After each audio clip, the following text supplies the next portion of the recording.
I'm Bhumi from Section A, roll number 1183, and I'm here to give my presentation on the topic Elections and Electoral Processes in India. First, I would like to discuss about elections in India. India has a parliamentary system as defined by its constitution, with power distributed between the central government and the states. The President of India is the ceremonial head of the country and Supreme Commander-in-Chief for all defence forces in India. However, it is the Prime Minister of India who is the leader of the party or political alliance having a majority in the national elections to Lok Sabha that exercises most executive powers for matters that require the countrywide affection under a federal system. India is regionally divided into states and union territories, and each state has a chief minister, who is the leader of the party or political alliance that has won a majority in the regional elections, otherwise known as state elections, that exercise executive powers in the state. The respective state's chief minister has executive powers within the state and works jointly with the prime minister and its ministers that require both state and central attention.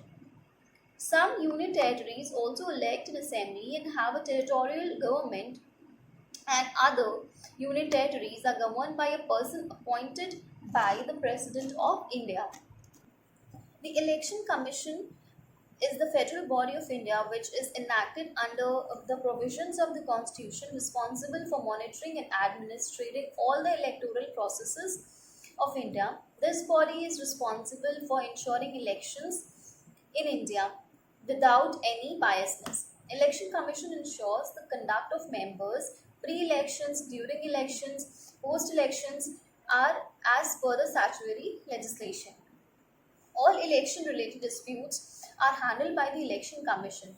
The Supreme Court of India has held that where the enacted laws are silent or make insufficient provisions to deal with, the Election Commission can act to it. The Election Commission of India is a permanent and independent body established by the Constitution of India directly to ensure free and fair elections in the country. The functions of Election Commission. One of the most important features of the democratic policy of India is elections at regular intervals. Holding periodic free and fair elections at an interval are a part of democratic system and a part of the basic structure of the constitution.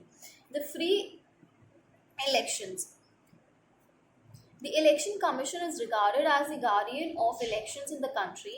In every election, it issues a model code of conduct for the political parties and candidates to conduct elections in free and fair manner.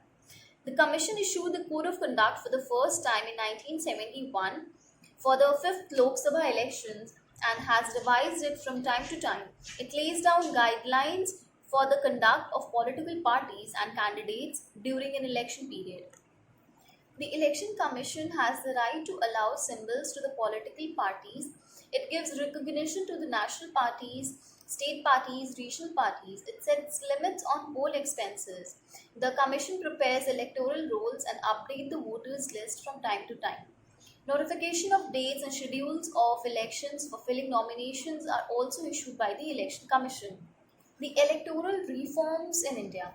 The Representation of the People Act of 1951, the Anti-Defection Law, Association for Democratic Reforms, Central Information Commission, Confederation of Indian Industry, Election Commission of India, Supreme Court judgment on RPA, overturned income tax law, Supreme Court rulings and finance law. The challenges to electoral reform. Transparency and honesty, accountability, responsive behavior to change the arms race effect, responsiveness to change the arms race effect, criminals, conceptualizing corruption, rigorous implementation of law. Types of elections in India.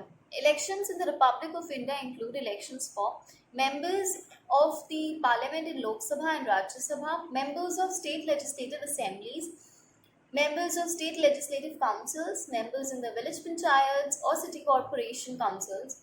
By-election is held when a person of a particular constituent dies, resigns or is disqualified. some of the biggest determinants of voting behavior in India: race, religion, casteism, religionism, language, charismatic leadership, developments, incentives,